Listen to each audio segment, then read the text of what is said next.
Three, two, one. Hello and good morning. I'm Storm Navarro.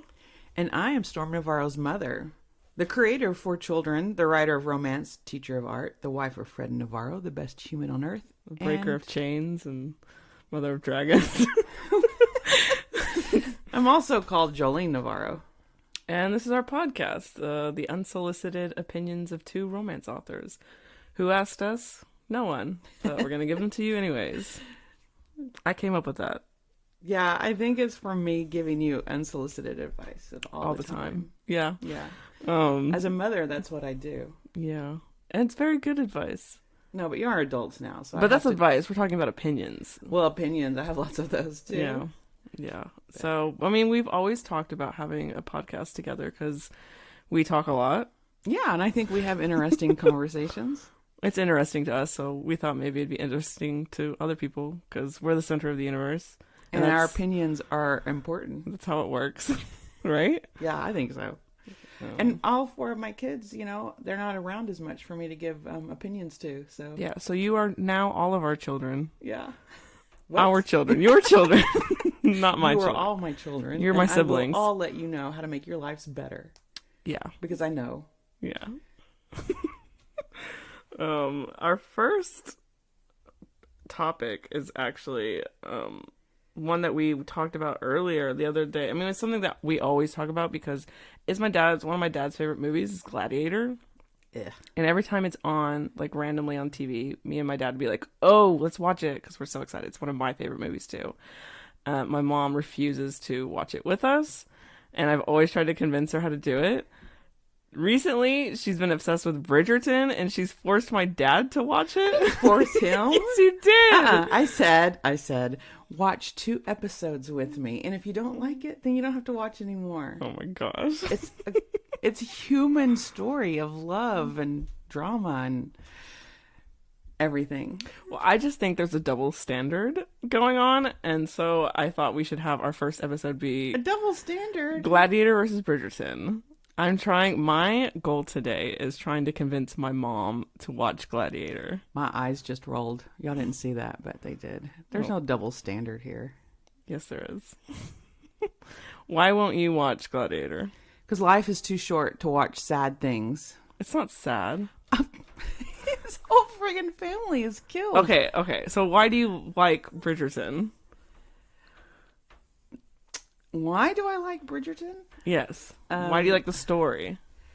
The human dynamics, the people learning about themselves and standing up and starting off at one point and then ending somewhere else. And I think that's what people don't understand about romance. First, you have to, in order to actually be in a relationship, you have to be able to get through your own stuff and love yourself. That sounds cheesy.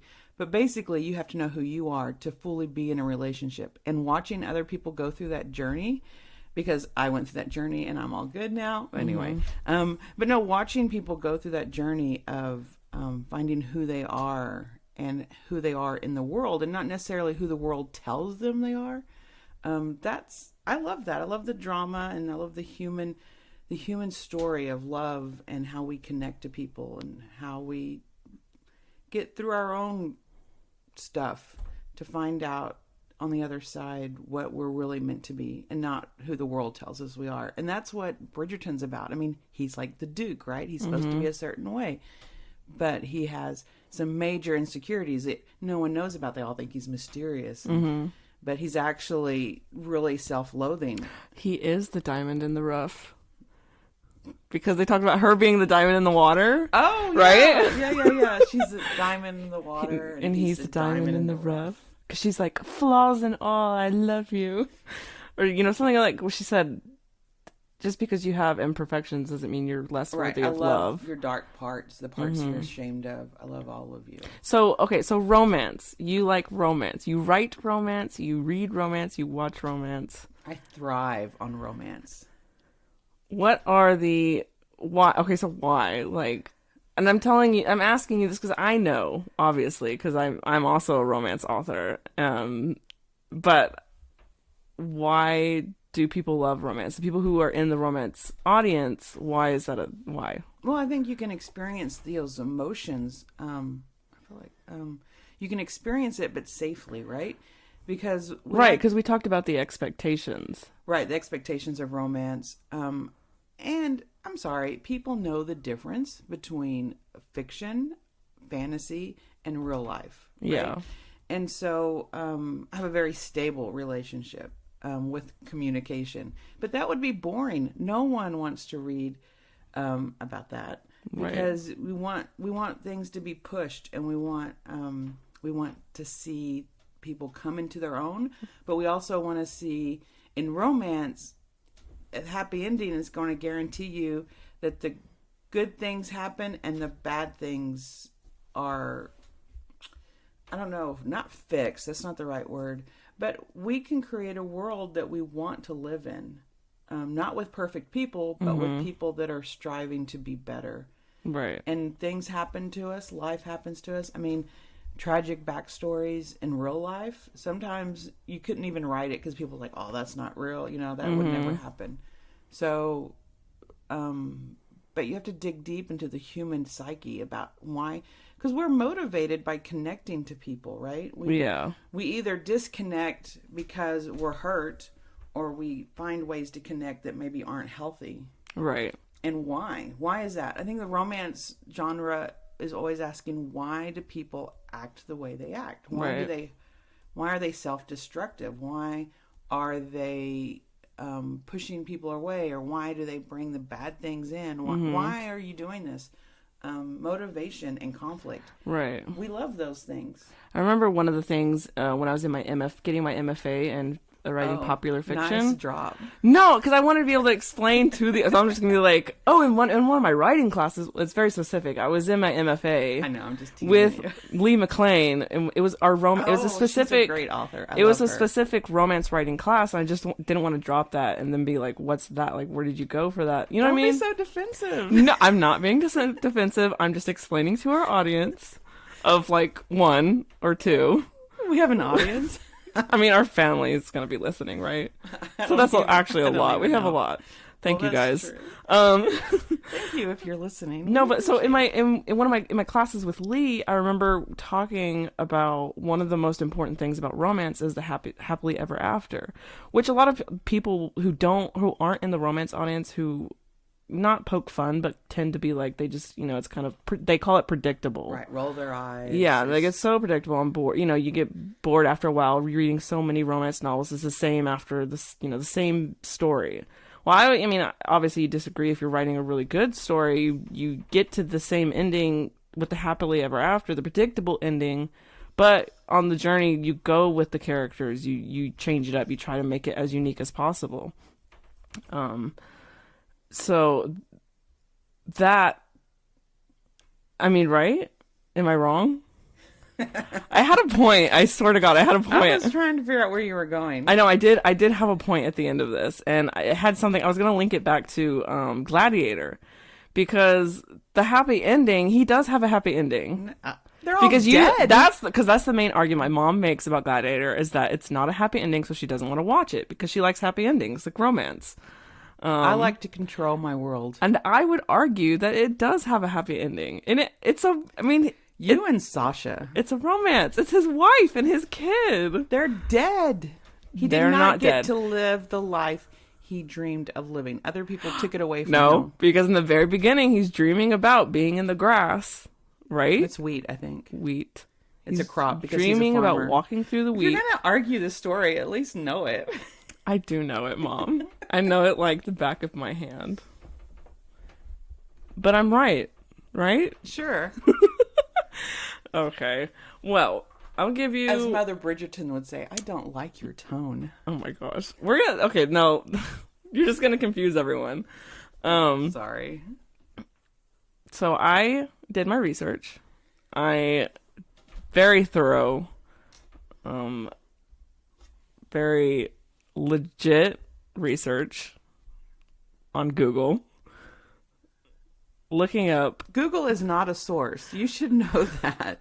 Oh my God, I have students that do research papers and on Wikipedia. Sure, and they're like, no, they don't even say Wikipedia. They say Google. Google. And I'm like, Google is not a source. And they're Oh my like, God. well, that's where I found it. I was like, no. Anyway, that's a whole nother thing.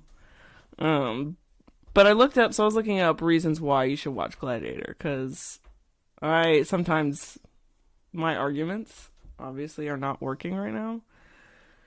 So I came up with the dad list that I call it, because it's one of my dad's favorite movies.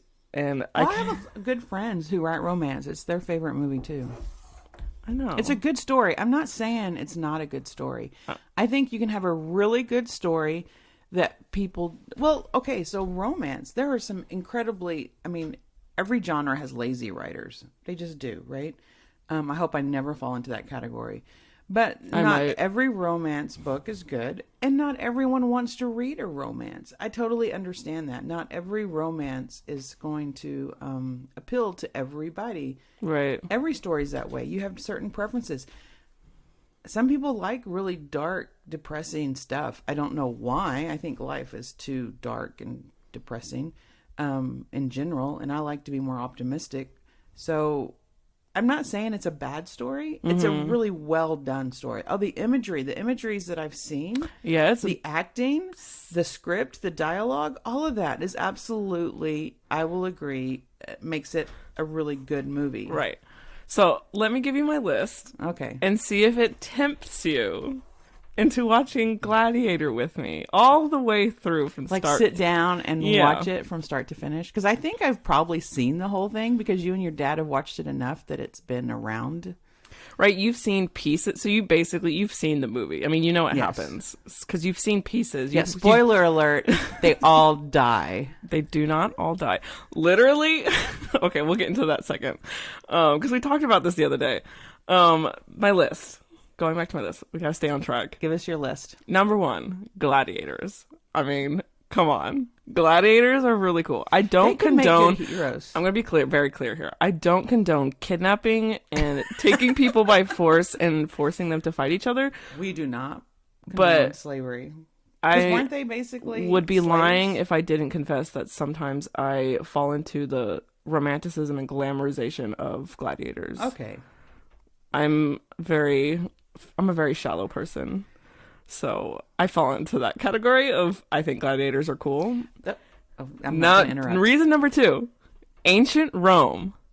As a historian, an amateur historian, I love ancient Rome. Anything that has to do with like ancient history, from ancient to medieval. I'm not. As far back as I go is the Regency. I like the Regency. Reason number 3, Russell Crowe. Okay. Early Russell Crowe. Because, I mean, you can make an argument today that he's not as attractive as he was back then. Just because someone gets older doesn't mean they're less attractive. I agree. I'm just saying. I didn't know which way you swayed in that category. Russell Crowe, right? He's Australian. Pretending to be Spanish. Spain, I'm just saying, I like... there's not a lot of Australians that I don't like. Oh, that's true. My mom has an obsession with Hugh Jackman. And then there's Chris Hemsworth. Name an Australian. Oh, that'll be another whole podcast. Name an Australian that you don't like. I don't know many Australians. Keith Urban. Oh, I do like Keith Urban. Well, we don't know them. And these are all... No, they're my best friends, literally. Yeah, she hangs out with them. They haven't followed me back on Twitter, though. Oh, Patty Mills. I love Patty Mills. Right. So My anyone out favorite there, Australian. if y'all know like a really nasty Australian, let us know. Y'all seem really nice. Reason number 4, epic battles. Now, I know this is a weak point because you hate battles. I mean, you don't hate battles, but they like kind Keep of... them short. Yeah. Keep them very, very short. They bore you if they go on too long. Even in romances, I will skip if there's a big... Paranormal likes big battle scenes. Oh, yeah. And I'm like, okay. Fantasy, urban fantasy, and fantasy. Yeah, I just skip. I skip to see if there's any dialogue, or of course, would you really be talking during an epic battle? I don't think so. No. But I skip to see if there's any information. But I really battles.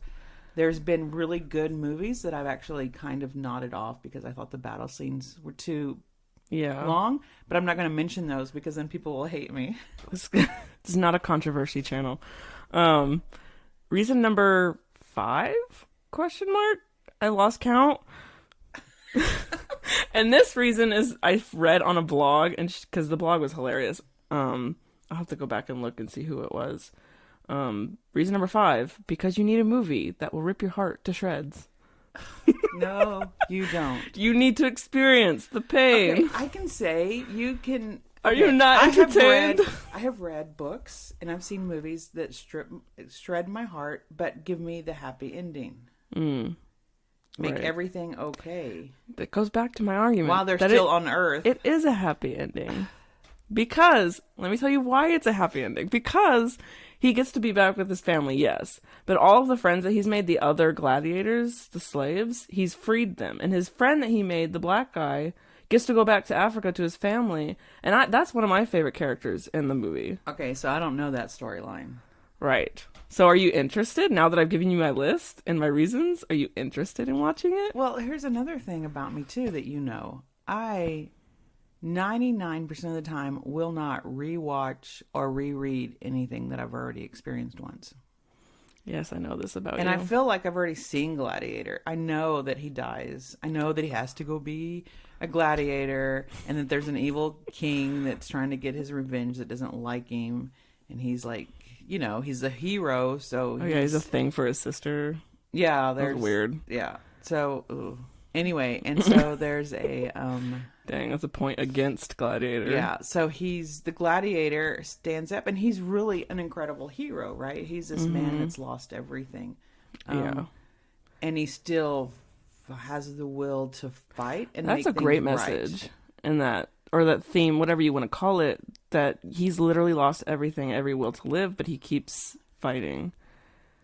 Yeah, because he's stubborn. Well, and think he has a really strong sense of integrity, right? Of honor, of right and wrong, and he's not.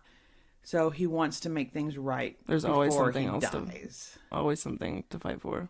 Yeah, and then he dies. Yeah. Spoiler alert. Spoiler See, I alert. already know that. So So, okay, so if that doesn't convince you, let me read you. his little boy. He has a little boy that does not get to grow up. Yeah, I know. That's way too sad for me. I know. No. The imagery of it, yeah, that's sad.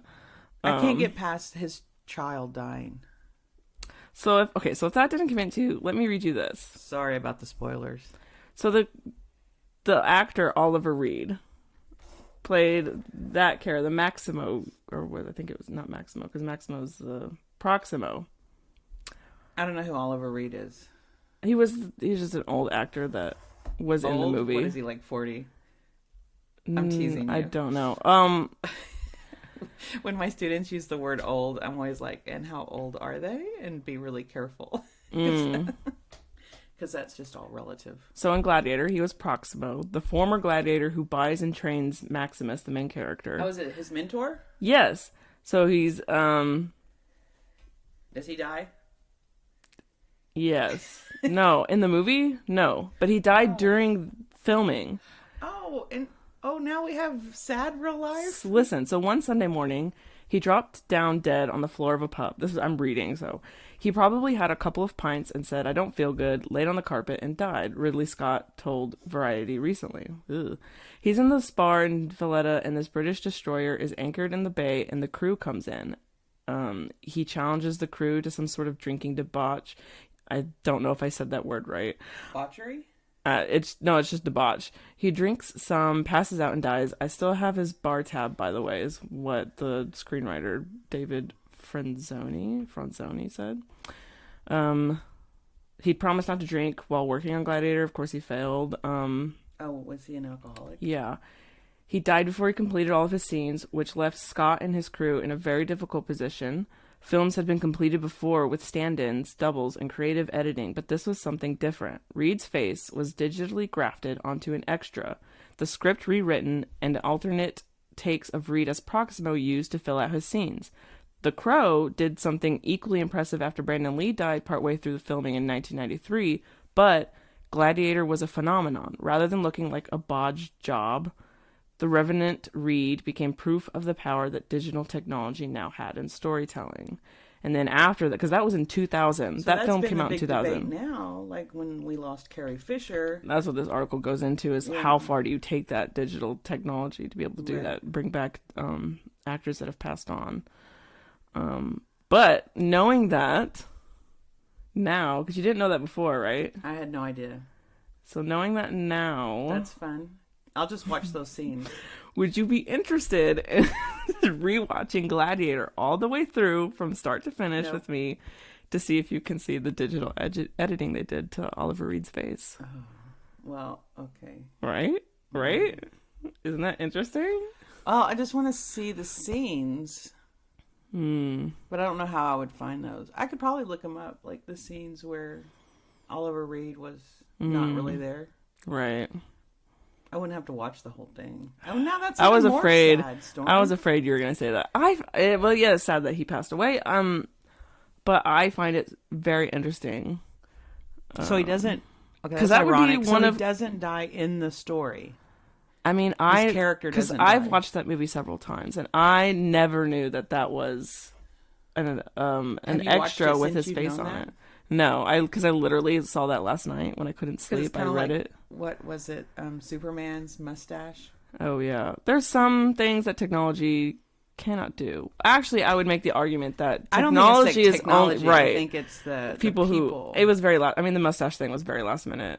Well, and I think really they could have maybe done better. And Right. and as an actor, he trusted them, I think, to make it better. So then you feel bad for the actor Right? Yeah. I mean, yeah, it's not because their he looks fault. at it and he goes, "Oh my He god, was they because told me." he had to grow a mustache for the other movie. Right, he was in and the then they other were like, movie. "Oh wait, come back. We need you for more Right, they had takes." to do He's some retakes. like, well, I can't. I'm literally contracted never to shave off my mustache ever again. Well, while he was shooting the movie, While he was shooting the movie, he shaved it for Witcher. which they still say they're still shooting.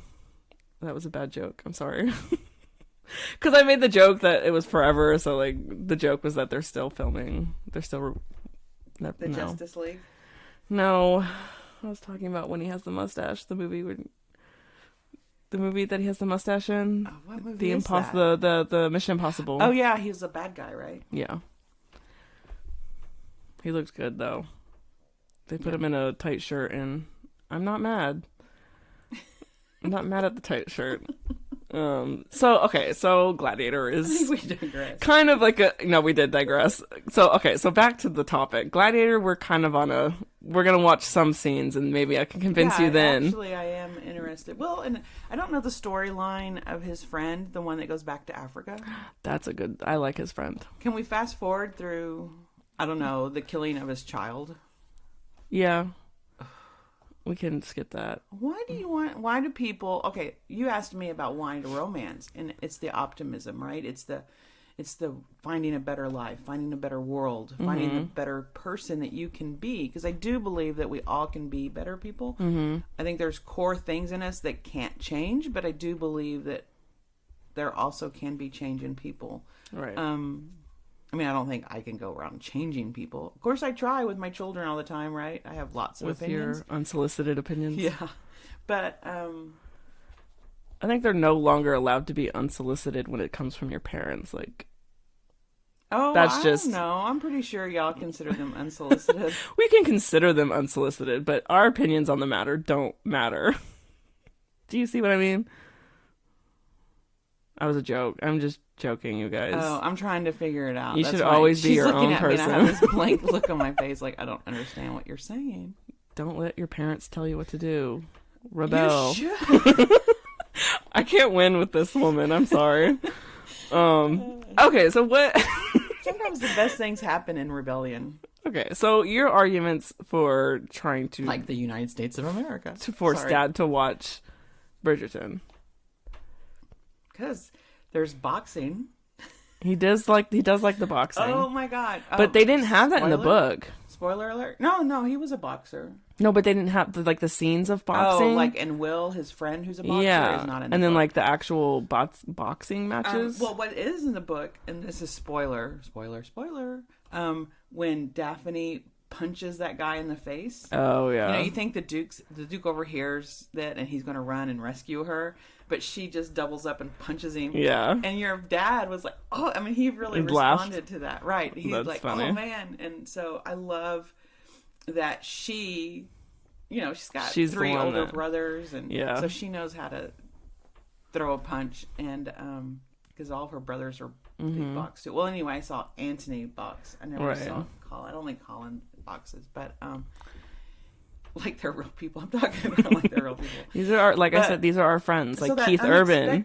Yeah, oh yeah, Keith Urban, Hugh Jackman, Chris Hemsworth. They're all coming over later. But that's that unexpected, and that her personality is starting to, you know, she's so innocent, and she's always kind of gone along with what's expected, but put her in the corner and she's going to stand up for herself. And the Duke's kind of surprised too, and I think the Duke's kind of like, hey, I kind of like you. Yeah. So, but I don't like you. You know, that's right, like, yeah, oh my back God, and so forth. juvenile. I think that's what people get kind of annoyed with is like the back and forth. So I'm not good for you. Mm-hmm. But it's for your own good. Yeah. Blah, blah. Men. I have made a vow never to marry. You know, so that was good though, because his dad was his motivation. Yeah. Right. And they really. Yeah, so if you set it up as something really believable. Well, that's the whole key with motivation and conflict. Like how they react to the conflict has to be really ingrained. And I think even romance writers don't always get that. I think sometimes you have like one bad relationship and now you've said you're never going to date again. Well, most people aren't that severe with it, so you have to really give them a good deep reason. And usually in human psychology, things that happen, you know, because I was like, well, blame it on your parents or whatever, but you should never blame it on your parents. Come on, grow up. Anyway, what happens in childhood can be reinforced as an adolescent, and then as an adult it filters how you react to people and how you react to situations. Right. So that's where you build a motivation for someone that you want them to be successful. You want them. You want the Duke to figure out that even though he has this stutter that his father made him believe made him worthless. Spoiler alert. He had that stutter that his father's opinion can't shadow the rest of his life. And he has to realize that on his own, right? And he has to overcome that. And he has to accept that someone can love him, because that was the hard part, is that he didn't think he was lovable. Right. But he is. He's very lovable. So as an adaptation, because our next episode is going to be about book romance versus TV romance. And and really? Also I like that topic. Yeah, and also the adaptation of a book. Because, I mean, there's recently Virgin River and now Bridgerton have become adaptations. Bridgerton has become this global we'll talk about that, I guess. That's next time. Yeah, so Bridgerton's become this global, what is it, phenomenon? Yeah, I mean, a cultural I would say phenomenon. So. Yeah, because people that don't read, oh my gosh, so you know, because I hang out with romance authors, and I'm like in a book club with people that read romance. They don't write romance, but they love reading it, so they're true devotees of the romance genre. And so they're hearing people that are watching Bridgerton, and this is like their first experience with romance. And they're kind of laughing. It's kind of funny. But one of them, she was saying, she's like at work, they were saying, I don't read that era, the Georgian or something, Victorian era. And she's like, oh no. And she tells them what the Regency era really is. And they all just kind of stare at her like, who knows that? Why do you know that? You're like, well, I kind of read a little bit. And, you know, there's a big difference. Regency is one of the most popular romance periods. I mean, as far as writing, the modern American reader. Because we, you know, if you believed in romance books, then there's like 5,000 young available dukes running around. And I think there's only like 20, 25.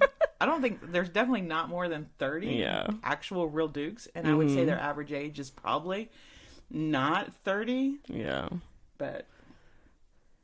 Yeah. That's historicals for you. Did your mind just go blank? She's staring at the... I was just seeing are we off topic? No. Let us know. No, you just ended your... I mean, you made your point, and you were right, as you always are, Mom. I love you, and I agree with you, and I hope you can agree with me. I always... Okay, I feel like that's a build-up to something. Yeah, you're manipulating me. Will you watch Gladiator with me? No, I don't want to watch the whole thing. Okay, well, I'll stop the torture. Can I skip the part where his family is murdered? Yes, we can do that, and then we'll see how the rest of it goes. But I guess that will be the end of our episode today. Okay, if anyone is listening... Or not. If anyone is listening, let me know if you think I should sit down and watch the whole thing. Is it worth my time? I don't know. I know the story. I know everyone dies. He's battles his way and frees a bunch of people, and he wins, and the bad guy loses. That's, very good. And then he dies, and that's the happy ending. So, should I sit down? No. The happy ending is the other people being free. But he's our hero, so the only ending that matters is our heroes. Unless you decide that the other characters are heroes too. No, you can't have a bunch of heroes. Yeah, you sure. have one. I say we can. Well, okay, whatever. I think I just whined into the mic. And a great segue into our quote of the day that we will have at the end of every podcast episode. Our quote of the day today is, "I don't like your tone," was Violet's standard answer when one of her children was winning an argument. I don't like In The Duke and I by Julia Quinn, which is, yes, the first Bridgerton novel. And I thought it was very fitting because sometimes when I'm winning an argument or one of my siblings is winning an argument, you're like, "I don't like your tone." I'm paraphrasing, and she just kind of like writes us off. I'm glaring at her right now. No, I'm joking. I think there's some alerts. Blah blah blah. My throat's gone dry all of a sudden. There's a lot of truth in when a parent is realizing that they're losing an argument. They cut back to something like, "I don't like your tone," or "Don't talk to me that way," or something along those lines. No, I think we have very good discussions, very open discussions, honest. As long as you agree with me. Of course. That's not true. I like a good discussion where it makes me think about something in a new way. Yeah. My brother Tate is a great conversationalist. You have great discussions with him. One of his least favorite things is small talk, so there's that. I do too. That's a sign of an introvert, not liking chit chat. I mean, I don't want to talk about the weather. I don't want to talk about your shopping experience. It induces anxiety. It's like, I don't want to talk about your hair. I don't know. But Tate will, I think, make an appearance on the podcast as a guest at one point. You'll love Tate. He's so charming. I'm going to try and get Dad on the podcast. He won't talk. He's hilarious. No, he will. We just need to get him a mic that he can't take away. One of my students yesterday, was it yesterday? Because we have all these new technologies we're doing anyway. And I said something sarcastic about an angle. And they're like, "Miss, you're like the friendliest person I know." And I'm like, that's so funny. Yeah, you're the regular old comedian, Mom. No, I'm just being sarcastic and dry, which is a teacher you're not supposed to be. But I think my kids like it. Yeah, that's funny. I always appreciated a funny teacher. So that's good that you can provide that service for them. I don't know. Did you learn anything? No, but our teacher's funny. Our art teacher's funny. Oh, great. Yeah, let's fund the arts, which I do believe in. Oh, I do believe I have students that come to school because they're like hassles in all their other classes. And they come to art and they work really hard, and I think it's that hands-on, that self-expression. Yeah, especially when they've never. Anyways, no, you're right. That's the end of our podcast. Every time I think that our podcast has ended, we keep talking, which is regular between us. We always just keep talking. We talk a lot. But thank you for listening, you guys. And I keep saying which is one of the no-nos. That's just your brain pausing to try to find the next word. It's when you're thinking too hard. Yeah. So we should just say goodbye. Okay. Goodbye. Goodbye? Goodbye. I said goodbye. What are you doing? Adios. Okay. Stop. Bye, guys.